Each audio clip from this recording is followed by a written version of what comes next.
Добар ден, почитувани, добре дојдовте во петочното издание на Телма амбуланта, реализирано во соработка со клиничката болница Жан Митрев. Дали ни е потребна психотерапија и психолог? Повеќето од нас си го поставуваме ова прашање, но не сме сигурни дали е тоа вистинскиот чекор за нас. Исто така имаме информации, знаеме нешто за психотерапијата, но сето тоа не е доволно, па се прашуваме дали тоа е вистинскиот начин за да се реши нашиот проблем, а воедно и дали проблемот е навистина толку голем. Кога и зошто психотерапија, ќе ни појасни гостинката која што со мене во студиото на Телма. Тоа е Кристина Егуменовска, лиценциран психотерапевт во Жан Митрев клиник. Добар ден и добре ни дојдовте. Добро ве најдов, Марија. Фала ви за поканата. Едно од најголемите заблуди во психотерапијата е дека таа е намената за лица со сериозни психолошки нарушувања. Дали овој мит е надминат, бидејќи долго време стигмата поврзана за барањето помош за психолошки проблем ги одвраќаше луѓето од посета на стручно лице? Да, стигмата полека се намалува, мислам дека и кај нас во Македонија. Јас поголемиот дел од својот работен век го поминав сепак во западните земји. Но еве оваа година кога сум веќе тука, значи кај нас се јавуваат луѓето, но факт е, имате право, значи навистина стигмата, проблемот со неа, со оглед на тоа што е групен феномен, е што може да биде индивидуализирана. И она што се случува со нашите, значи со поединците кои доаѓаат, кои се одлучуваат за психотерапија, е што многу интересно се приметува таа самостигма, нарекуваме, значи често пати решаваме проблеми заради проблемот. Значи, луѓето доаѓаат и, например, се чувствуваат засрамено или пак навистина се само стигматизираат затоа што имаат проблеми. Значи, на некој начин, знаете, стигмата во суштина е став кој што го обезвреднува лицето кое што го стигматизираме заради некоја карактеристика. Било да е таа видлива или да е видлива во смисла на раса, значи боја на кожа, не знам, етникум, ако е во однос на јазикот. Но факт е дека може да биде сепак и за тие помалку видливи, односно карактеристики како што се менталните нарушувања, но во секој случај мислам дека само делумно се уште е надмината. Да. Тоа е важно што се надминува постепено, бидејќи истражувањата покажуваат психичкото здравје е подеднакво важно како и физичкото здравје. Што ова значи? Дека ако имаме некој ментален проблем, може да се разболиме физички, да добиеме некоја соматска болест? Па, видете, во суштина, знаете, денес навистина се оди на тој холистички пристап. Значи, некако и во медицинската наука, а посебно и во психолошката веќе низа на децении, постои уверување дека треба да имаме целосен пристап кон човекот. Значи дека некако таа наша потреба кога теоретизираме, сепак целта е да се поедностават, да се симплифицираат феномените и факт е дека тогаш ги разделуваме на чисто физички или чисто ментални, но во суштина навистина начинот на кој што човекот функционира е интегративен. Затоа и она кога велиме во психолошката наука личноста е исклучително важна затоа што има интегративна функција и во суштина кога имаме било каков проблем кој што е сепак да речеме од психолошка природа, апсолутно може да се случи значи да влијае врз нашето физичко здравје. Дефинитивно, да. А што е тоа точно психотерапија?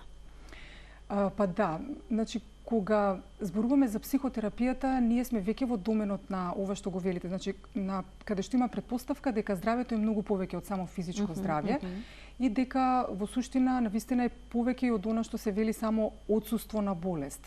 Така што психотерапијата е процес во кој што се поврзуваме со себе во рамки на тој професионален контекст на она што го нарекуваме терапевски однос. Значи, може да ја разбереме како процес во кој ги осознаваме нашите, може да кажам, значи, тие саботирачки образци на однесување, значи, стануваме свесни за нив и со тоа започнуваат промените. Сега, промената понатаму се продлабочува, значи, се втемелува, станува подсврста со самото тоа што да речам, стануваме свесни, значи увидуваме и колку се стари овие образци, значи кога и зошто настанале, зашто ни служеле. што, односно, дали воопшто нешто досега со нив сме постигнувале. Така што преку психотерапијата ние ја откриваме можноста дека не мора да ги следиме овие образци.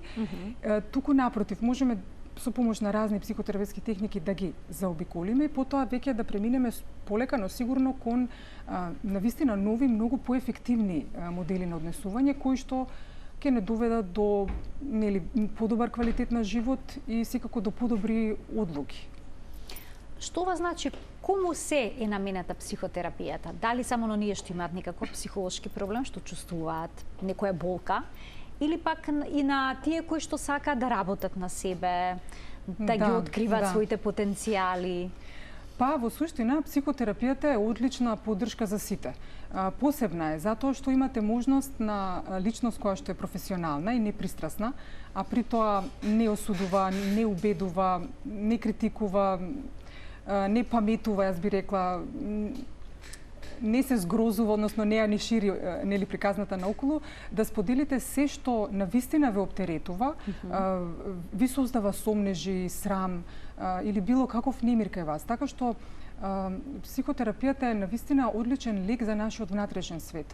Сега, постојат начини како да препознаеме, да речам, кога е веќе време да дојдеме на психотерапија. Едни од вака многу јасен индикатор е кога веќе ќе приметиме дека некако, значи, проблемот кој што го имаме ни попречува во секојдневното функционирање. Втор, например, индикатор би бил доколку приметиме дека веќе преминуваме некако кон ризични начини на однесување. Трет, например, начин да препознаеме кога ни треба психотерапијата е доколку блиските, тука мислам пред се, знаете, на пријателите кои што не познаваат со години или нашето семејство, препознаат дека нешто не е во ред. Да, и го изразат таа загриженост. И секако уште еден, например, вака интересен индикатор кој што може да им помогне на гледачите е доколку, знаете, кога ќе ги исцрпиме сите вообичаени начини кои што инаку ни помагаат да се соочиме со нашите тегоби кои што ни се случуваат, сите имаме постојано секојдневни некакви предизвици. Секој од нас има начин на кој што се грижи за себе, нели? И без разлика, значи, дали е тоа редовно пешачење, разговор со нашиот стварно навистина некој добар пријател, излети надвор од градот и така натаму. Секој има свој начин, меѓутоа доколку овие веќе ги исцрпуваме и видиме дека не ни помагаат веќе да се оттргнеме од, значи, или да го решиме проблемот, тогаш е веќе навистина време да се јавиме кај психотерапевт. Нема потреба да се чека. Значи, знаете, од некоја навистина луѓето знаат да почувствуваат немир, се случува некаква кризна ситуација или некаков предизвик, било да е на работа, било да е во семејството. Доколку не дојдат, значи може често пати да се случи таа да премине навистина во анксиозност, па да се појават панични напади, па на тоа да се накалемат, можеби дури некаква социјална изолација, па депресивно расположение, така да многу е подобро да се дојде, да не се чека. А колкав дел од оние што доаѓаат на психотерапија се обиделе самите да си помогнат на себе или пак сметале дека проблемот ќе се реши само од себе или пак целото семејство било инволвирано во решавањето на проблемот и на крај тој понатаму е присутен и перзистира? Најчесто поголемиот дел. Значи скоро сите навистина кои што доаѓаат и кои што се одлучуваат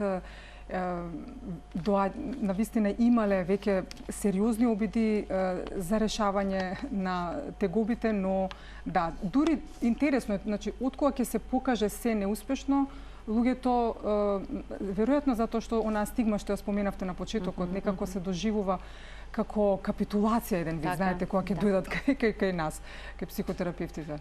Така што да. А доаѓаат ли лица кои што имаат некакви хронични болести, кои што им представуваат проблем или пак психолошки товар, не може да ја прифатат состојбата? Дали би можело тоа со психотерапија да се реши? Па би можело. Па дури да се подобри хроничната болест. Да, би можело. Знаете, што тоа е интересно, Марија, например, имате, знаете, например, оној типичен хроничните болести обично знаат да бидат навистина резултат на, значи, хронична веќе реакција на нешто што претходно било, впрочем, единечно, значи се појавило еднаш, два пати и така. Често пати се случува, например, тоа се знаат да бидат дел од, например, од автономниот нервен систем, посебно од работата на симпатикусот. Например, знаете, сите го имаме тоа искуство кога во литературата тоа обично се вика амигдала hijack, значи како да сте киднапирани од емоциите. Во суштина амигдалата, значи тоа е кога се соочуваме со било каква ситуација каде што навистина реакцијата здрава е страв. Значи било да бегаме или да треба да се да нападнеме, што се вели, се праќа импулс на хипоталамусот, хипоталамусот до хипофизата, се комуницира со надбубрежните жлезди, се лачи во телото, значи адреналин, норадреналин, потоа нели и кортизол малце покасно во процесот.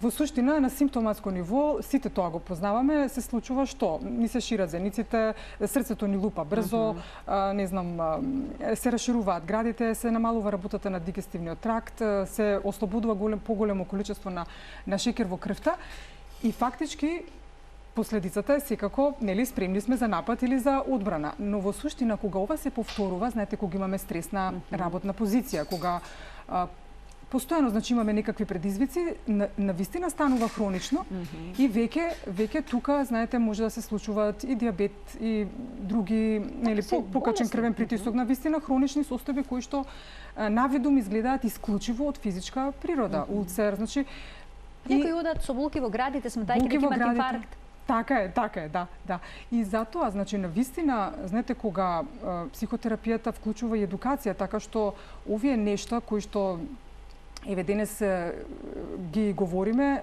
на некој начин, секако психотерапевтот му ги посредува како знаење, како искуство, нели, на своите клиенти или пациенти, со што постепено, знаете, преку тој терапевски однос, затоа што психотерапијата бара, значи, континуитет, се навистина прифаќаат, ги интересира, почнуваат да прашуваат, нели, да стануваат се поактивни во тој процес на себе менување. Разводот или пак некоја врска која што се распаднала може да предизвика голема болка, па и траума. Кај луѓето бараат ли помош за тоа или пак се јавуваат ли лица кои што чувствуваат осаменост? Например, децата се одселиле од домот. Да, ова е одлична тема. Всушност, навистина доаѓаат луѓето, например, имам сега аз веќе известно време доаѓа пациентката, значи, за загуба на близок, за развод. Искрено да ви кажам, се случува да дојдат, значи, така, има, значи, релативно млади брачни парови кои што имаат потреба за помош, значи, тогаш работиме, значи, брачна терапија, односно терапија на парови.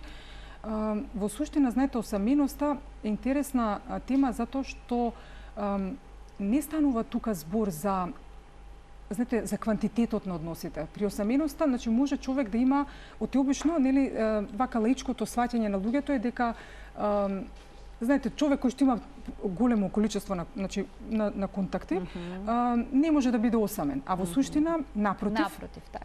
Токму спортивното, значи квалитетот е тој кој што е суштински. И сега во основа, знаете, кога не се чувствувате поврзани со луѓето, тогаш зборуваме веќе за осаменост. Значи има едно искуство на неможност да се поврземе со другите луѓе и во тоа е, да речам, болката на осаменоста, дека знаете, кај луѓето кои што често пати запаѓаат во така по-сериозни состојби на осаменост, навистина постои една ранливост која што, да речеме, неспремност да се биде ранлив, можеби пред другиот. Тоа е, да кажам, клучот при кој што би бил лечебен за оваа состојба.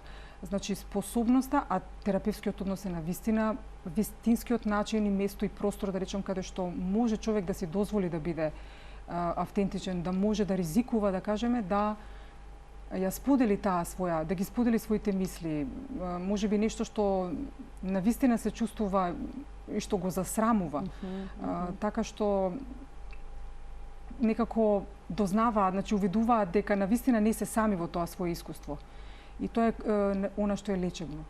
А што е со оние кои што имаат анксиозност или пак депресија? Доживеале некое травматско искуство, па постојано се навраќаат и се навраќаат на истото. Некои имаат и анорексија. Покрај терапијата потребно ли е, зборувам за медикаментна терапија, потребно ли е и да зборуваат со психотерапевт, да се олеснат душата, да го пронедат изворот на проблемот? Да, апсолутно. Всушност истражувањата покажуваат дека користењето на лекови за одредени состојби, значи заедно со психотерапијата даваат најдобри резултати. Да. Инаку знаете за анксиозноста и депресивноста интересни се тие нешта.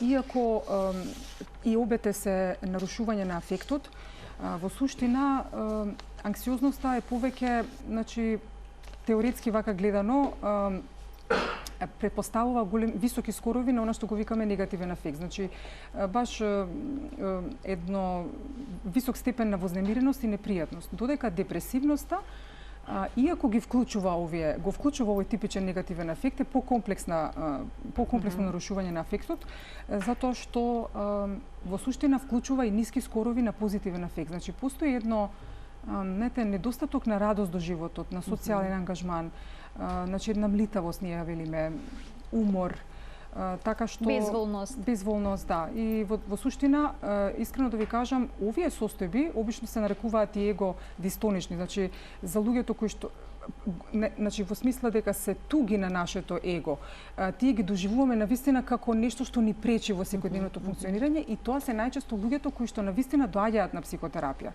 затоа што увидуваат дека имаат проблеми, дека навистина би сакале да пробаат истото да се реши. И во суштина тоа е одлично, затоа што од друга страна, да речам, нарушувањата кои што се во тој спектар на личностни пореметувања се егосимптомични, велиме, и таа група на луѓе некако, значи, ги доживува, нема увид, да кажам, вака, нема свесност дека можеби имаат потешкоти, дека создаваат понекогаш потешкоти на околината околу себе, во смисла заради начинот на кој што комуницираат, бидејќи кај нив во основа не достига едно здраво искуство дека односот е хранлив. Напротив, имаат искуства најчесто дека односите со другите луѓе се токсични, амбивалентни, неконзистентни и така.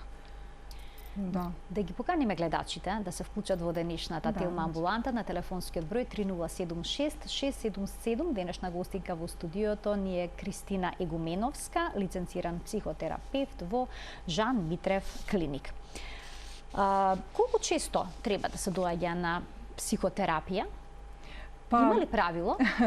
Во суштина, за психотерапевскиот процес е многу важен континуитетот. Фреквентноста може да биде од еднаш неделно до, јас би рекла, 2 пати, еднаш во 2 недели, пардон.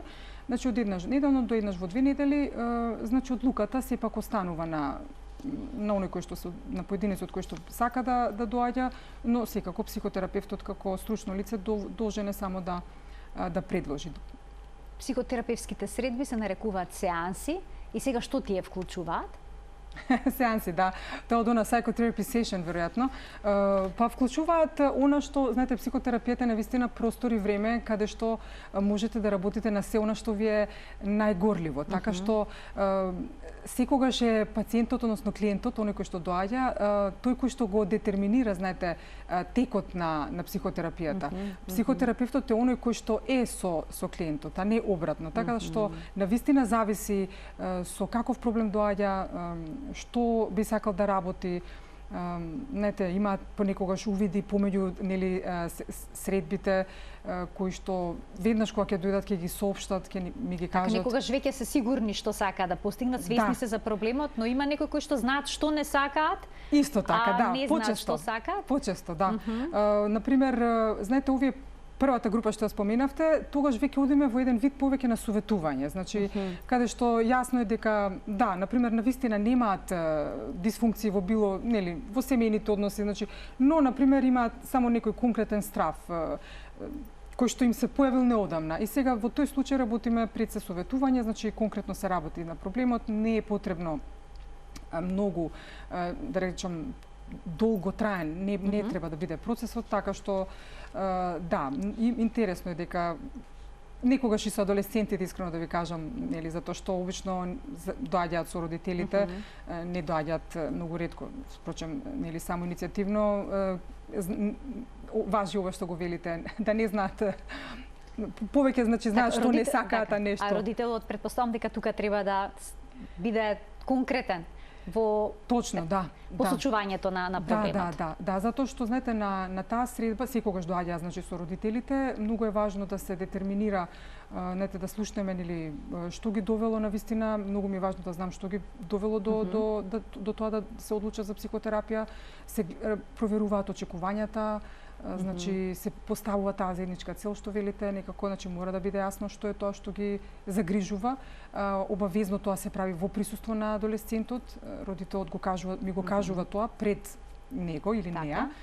И тоа е основа затоа што почнува тука веќе уште на таа средба почнува тој однос на доверба и вистина да се чувствуваат дека можат да работат за се што ги загрижува.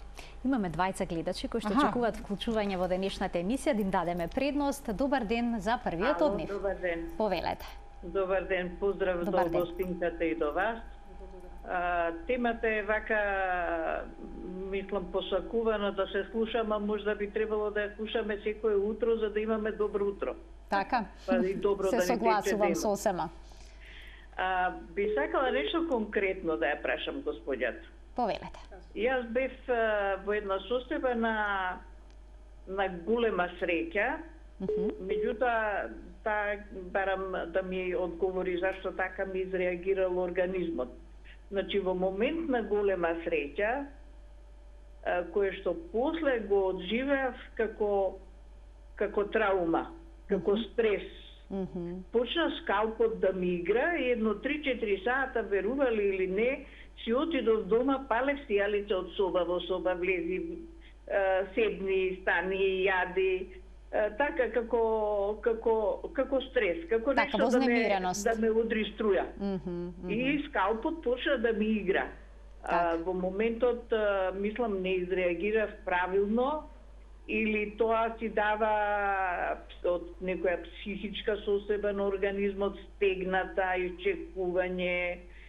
Не знам тоа да го дефинирам, меѓутоа едно би сакала да ме советува господјата, например во тие убави моменти кога треба да се случува, дали треба нешто да се напиеме, како јас, например, да земаме некој лексилиум или што не е тоа. Нешто за смирување или некој што би земале.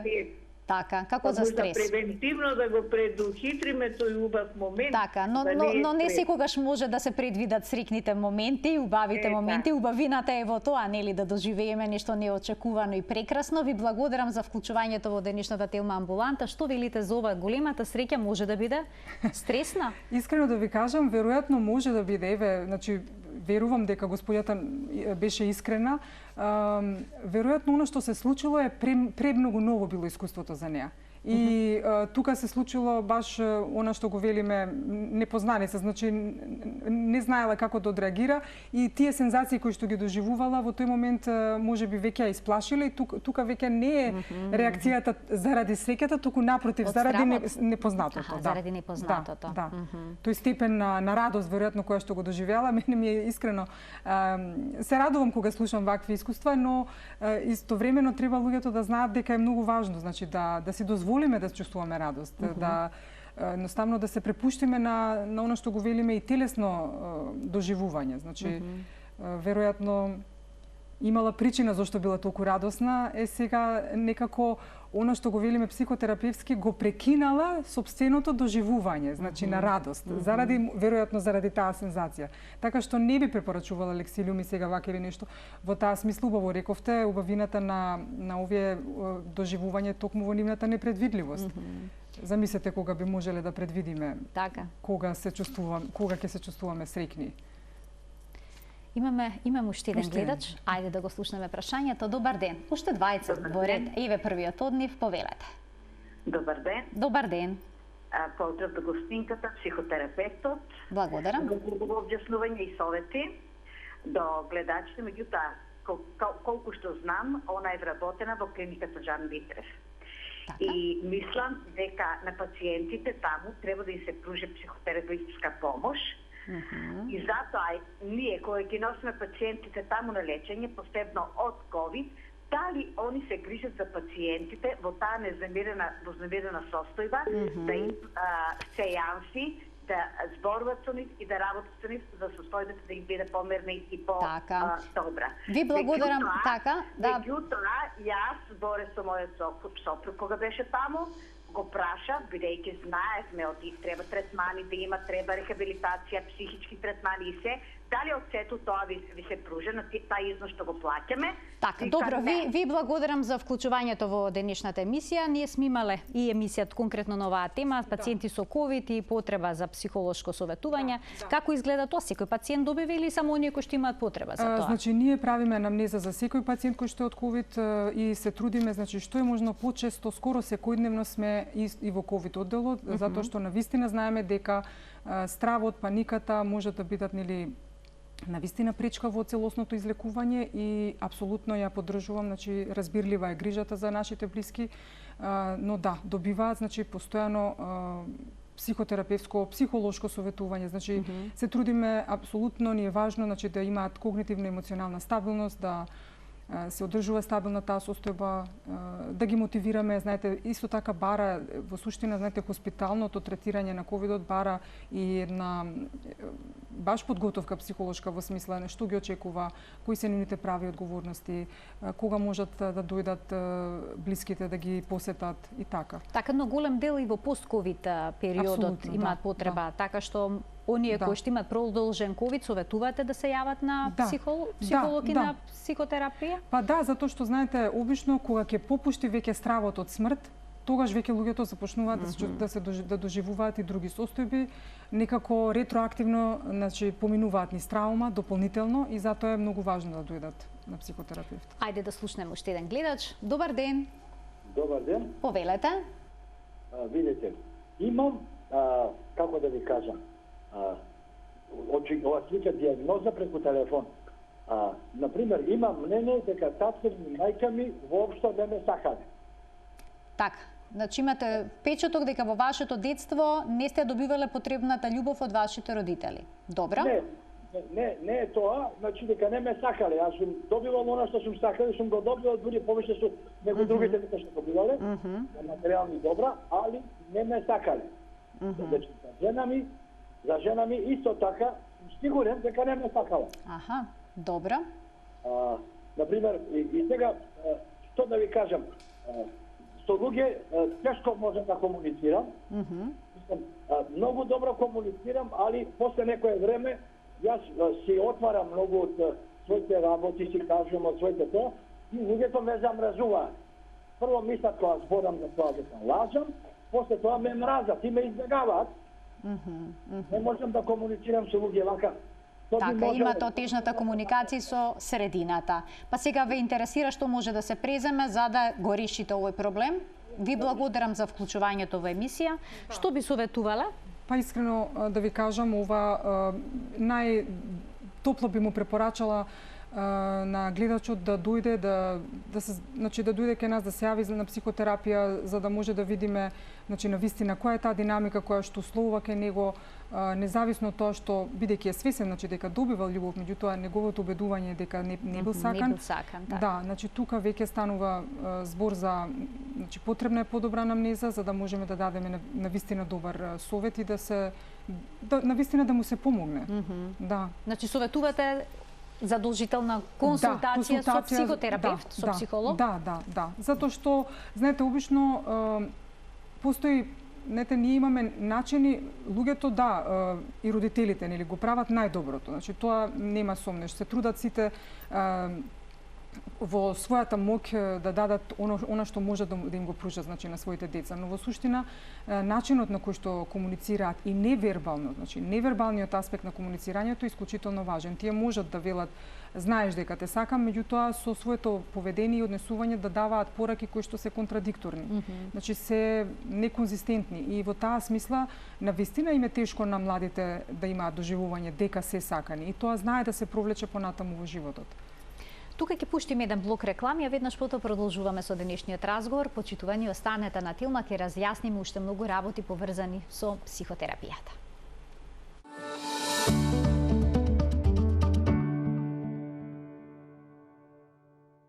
Продолжуваме со денешната Тилма амбуланта, кога и кому е потребна психотерапија, ни појаснува денешната гостина Кристина Егуменовска, лиценциран психотерапевт во Жан Митрев клиник.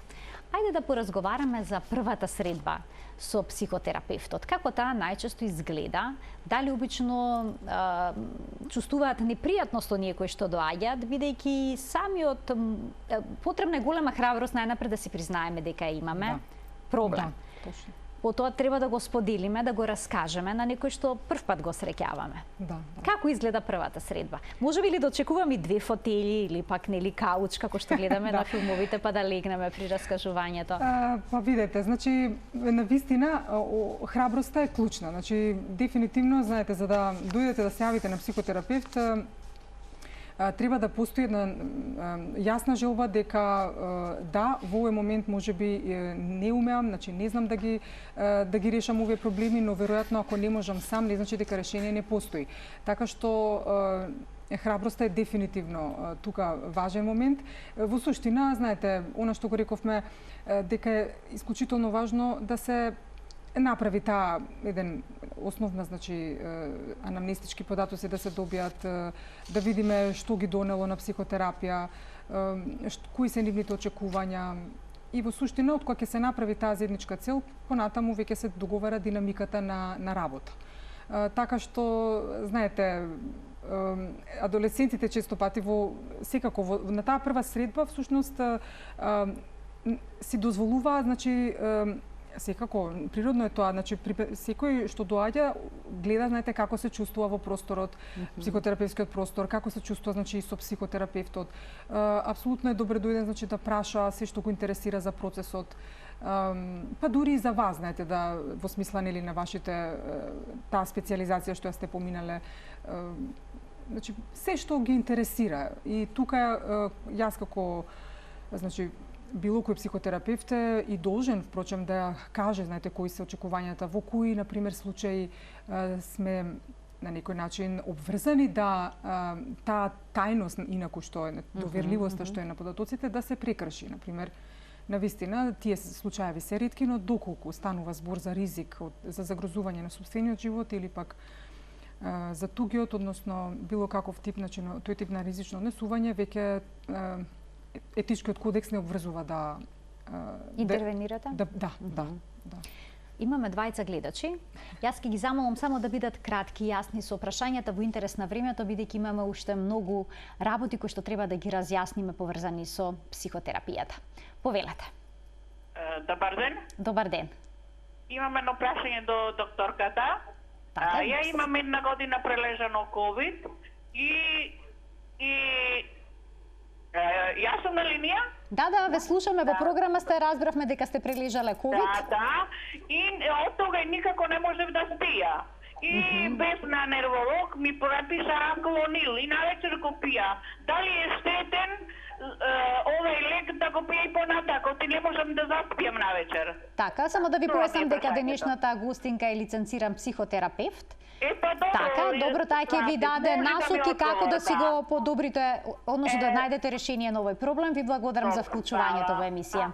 Повелете, Кристина. Да, треба, значи, да видиме зошто таа инсомнија презистира. Значи, ако веќе сега не знаеме, не слушнавме дали неодамна или неколку што разбрав пред една година пред една година.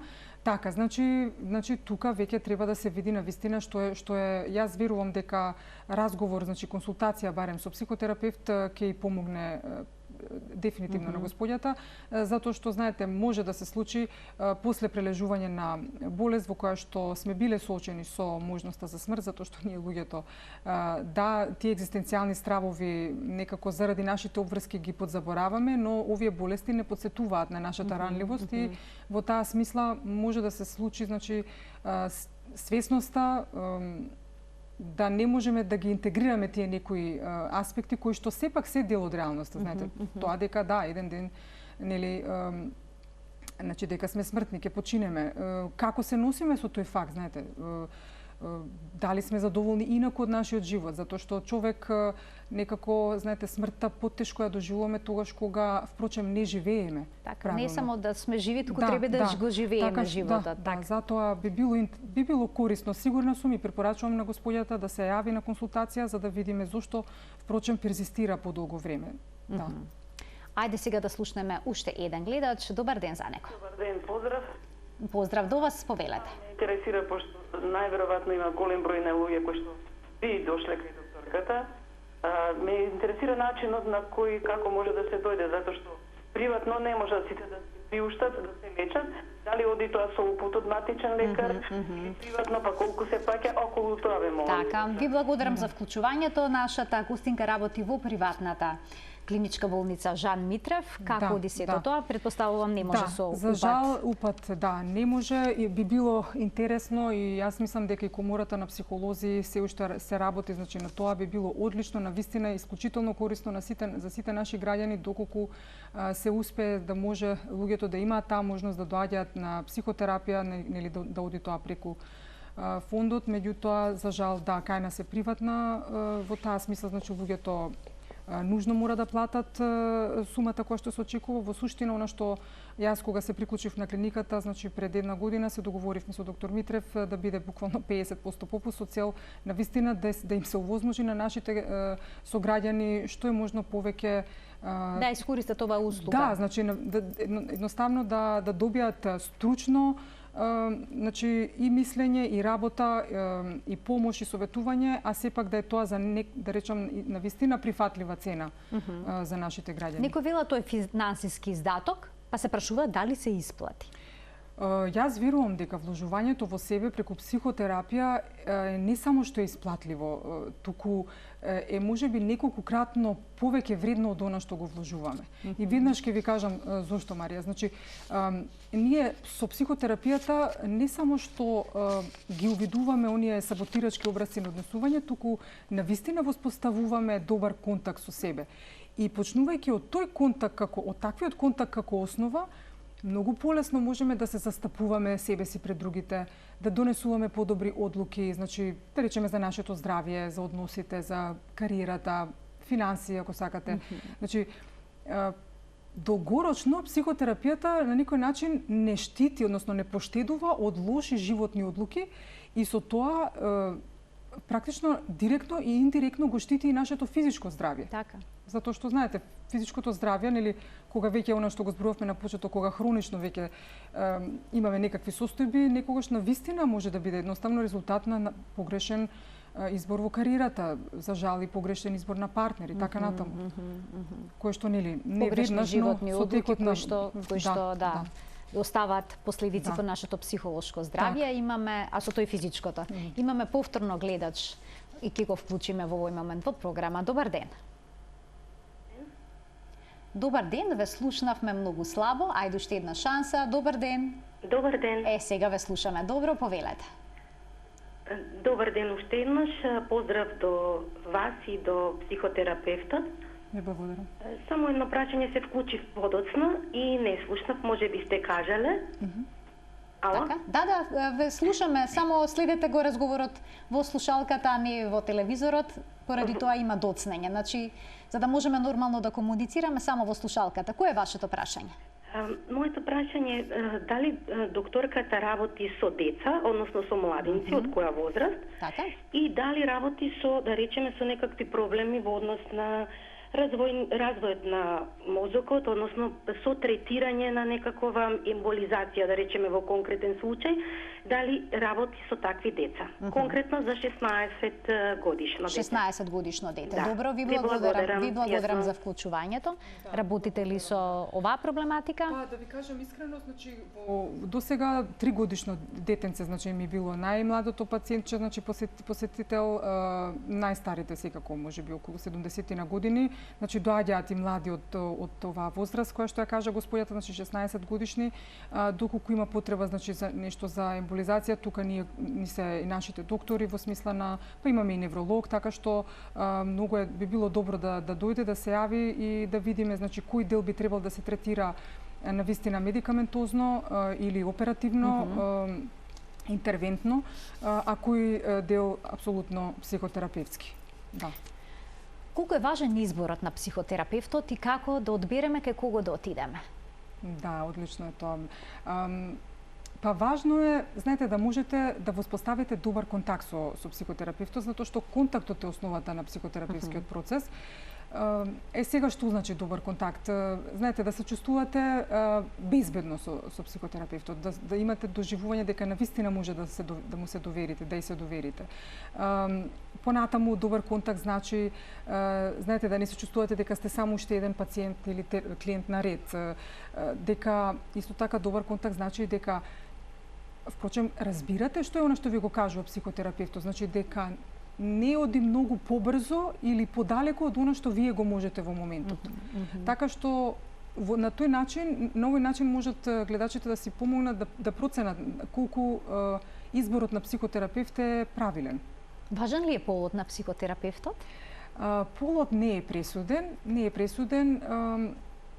Во суштина би рекла дека знаете, можеби при травматични, да кажам, настани, доколку се случила травма од еден од половите, значи нанесена од еден од половите, во тој случај, значи најверојатно ќе се чувствувате побезбедно доколку работите со терапевт од спротивниот пол, од оној кој што ви ја нанел травмата. Само во тој случај, инаку навистина она што е важно е контактот, значи она што рековме, дали се чувствувате безбедно. Психотерапевтот, како знаете, во суштина е личност која што е способна токму заради својата специализација, теоретското и практично знаење и вештини, па и животното искуство, навистина да обезбеди таква безбедна, значи една автентична, доверлива средина на прифаќање, каде што можеби прв пат и во животот ќе си дозволите, односно ќе доживеете дека се чувствувате виден, разбран, слушнат и на тој начин ќе профункционирате во една поголема полнота од она што можеби досега сте го доживеале. Доколку не си кликнеме со психотерапевтот, доколку не успееме да го оствариме тој контакт, нешто ни пречи, треба ли да се обратиме кај некој друг? Или некој размислува да не го навредиме психотерапевтот доколку промениме? Да, тоа е навистина. Во суштина, значи, во ниеден случај одговорот е дефинитивно не. Напротив, доколку се случи да го навредите, тогаш бидете сигурни дека изборот, значи одлуката ви е правилна да го напуштите, затоа што во суштина психотерапевтот е стручно лице, професионалец кој што максимално ја почитува одлуката на своите, значи, нели, клиенти, да, и затоа на тој начин, впрочем, во суштина ја поддржуваме способноста на луѓето да донесуваат одлуки за својот живот, вклучувајќи, значи, одлуката дека сакаат да работат со друг. Да. Имаме уште двајца гледачи кои очекуваат вклучување, имаме навистина уште многу малку време, затоа ќе ги замолам да бидат кратки со прашањата. Добар ден. Ајде ви се молам. Ве слушаме во програма сте, повелете. Ајде, добар ден. Добар ден. Ве слушаме? Сакам да поставам... Ало? Да, ве слушаме во програма сте, повелете. Кој е вашето прашање? Сакам да поставам само едно прашање. Јас имав, да не кажам така, еден мал напад и од кој почнав да пијам со асентра. Добра. Меѓутоа сега веќе стана 10 години и повеќе од кога ја пијам асентрата. Читам во ова се појавија некои нуспојави, да кажеме имам чешање доста и некои други работи, повраќања и тоа, кои ги читам во опатството од асентрата. Дали треба таа терапија веќе да се прекине или треба да се продолжи со истата терапија понатаму, ви се молам? Добро, ви благодарам за вклучувањето во програма. Што велите за оваа ситуација? Значи, најдобро е господјата да се јави кај својот психијатар, да ги каже овие симптоми и евентуално, значи, да се консултираат што би можело да се замени за да се избегнат несаканите ефекти. Да. Така, значи замена на лекот и консултација со матичниот психијатар. Да. Ајде сега да вклучиме уште еден гледач. Добар ден. Добар ден. Повелете. Поздрав до емисијата. Благодарам. Ќе ве молам за едно прашање. Имам, се работи за 75 годишен човек. Така. Значи, појавата е некаде пред 6 месеци, пола година. Значи, навечер почнуваше да не спие. Значи, стануваше во зорите. Меѓутоа, сега веќе тоа е почесто. Некаде спие по 2-3 сати, станува во 1 сато. Значи, има во градите тегоби, шета низ просторот низ куќата и има срав, така речено, од темница.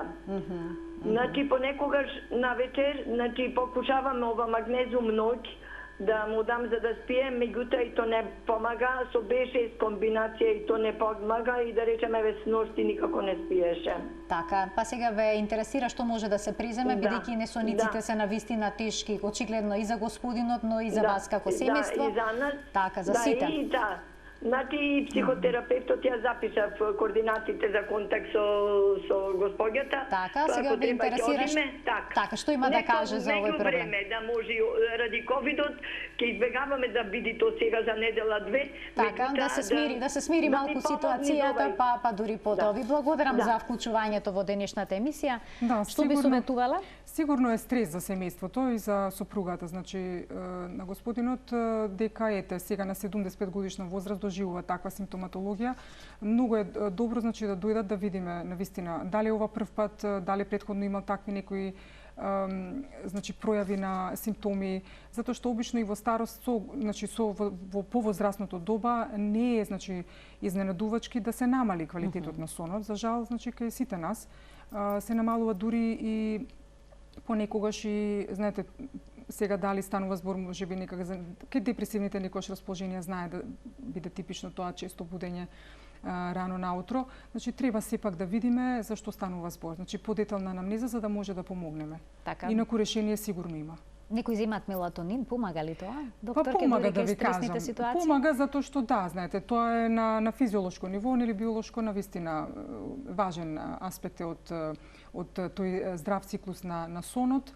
Но јас би рекла, знаете, некогаш е подобро навистина човек да излезе на прошетка надвор, да се сретне со своите блиски пријатели, да направи она што го исполнува и веќе со таа динамика, со промена на секојдневието, да не бидат постојано во затворен простор, веќе сонот, знаете, со активирање на телото и подобро и поприродно заспиваме. Кога доаѓаат пациентите кај вас, обично таму само си отвара душата, зборуваат за проблемите, дали психотерапевтот може да препише и терапија со лекови? Или пак за тоа ќе биде потребно да се обратат на психијатар?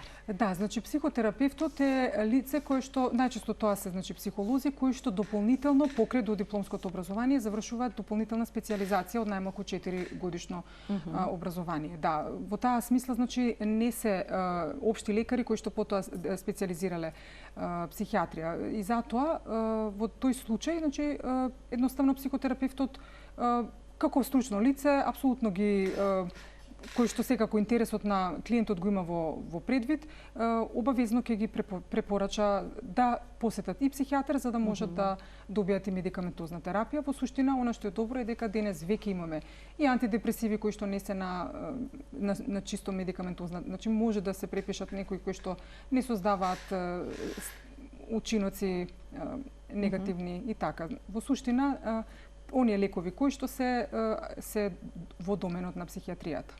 Уште двајца гледачи ќе вклучиме во денешната Телма амбуланта. Добар ден за првиот од нив. Добар ден. Добар ден, ве слушаме, повелете. Поздрав до вас и до докторката. Благодарам. Сакам да кажам, па 2-3 години еве вака спијам ноќе по 2 сата, по 3 сата, некојаш па може и 4, ама се будам многу накратко. Значи проблем со несоница имате? Да. Проблем кој што перзистира и за кој што барате решение. Ви благодарам за вклучувањето во програма. Еве, значи се повторува, да се повторува. Воопшто не е редок овој проблем. Не, да. Па знаете, многу луѓе навечер имаат несоница. Па навистина не е навистина редок феномен.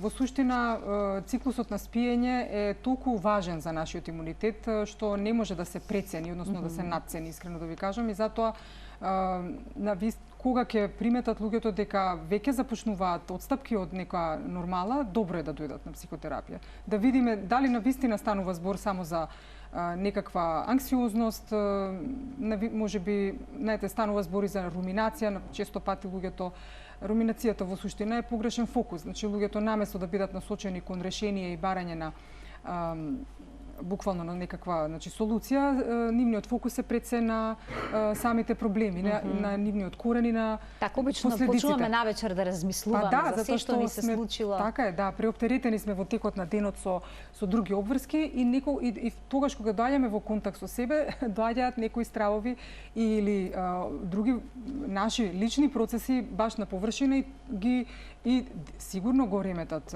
сонот. Да. Така, значи за господинот препорака да се јави на психотерапевт, ајде уште еден гледач имаме, кој што ќе биде воедно и последниот во оваа емисија. Добар ден. Дали се слушаме? Да, се слушаме. Добар ден. Повелете. Вака имам.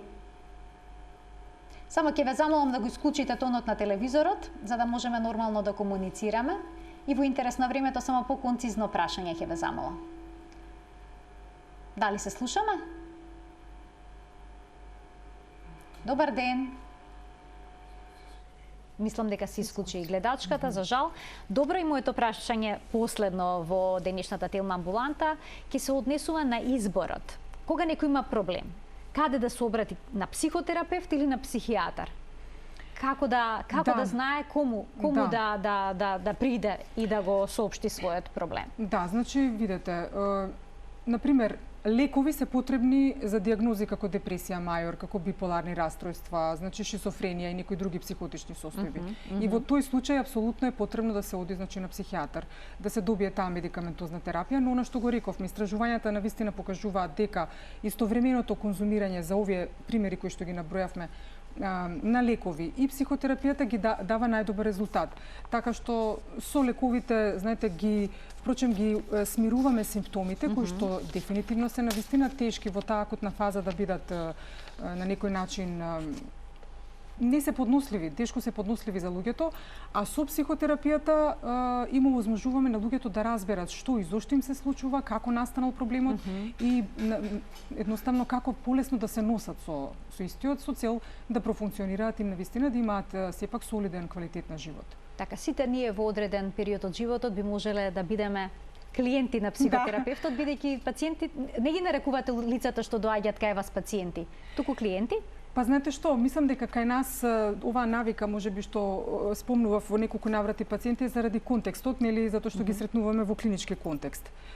Во суштина самите терминолошки ако гледате, знаете, и клиент и пациент етимолошки имаат своји навистина важни значења кои што се точни за луѓето кои што доаѓаат. Значи, од една страна, знаете, пациент, нели, во суштина од латинското има, нели, поврзане со страдање, со трпење, со поднесување на потешкотија. Од друга страна, клиент, ако пациент припаѓа на медицинскиот дискурс, клиент припаѓа повеќе на некаков, може да речеме, дури и правнички дискурс, каде што имате патрон и клиент, значи некаков клиент, клио, например, на старогрчки, значи слушам. Или од латинското се приклонувам, значи следам. Секако дека клиентите не е баш дека не следат нас терапевтите, туку е обратно.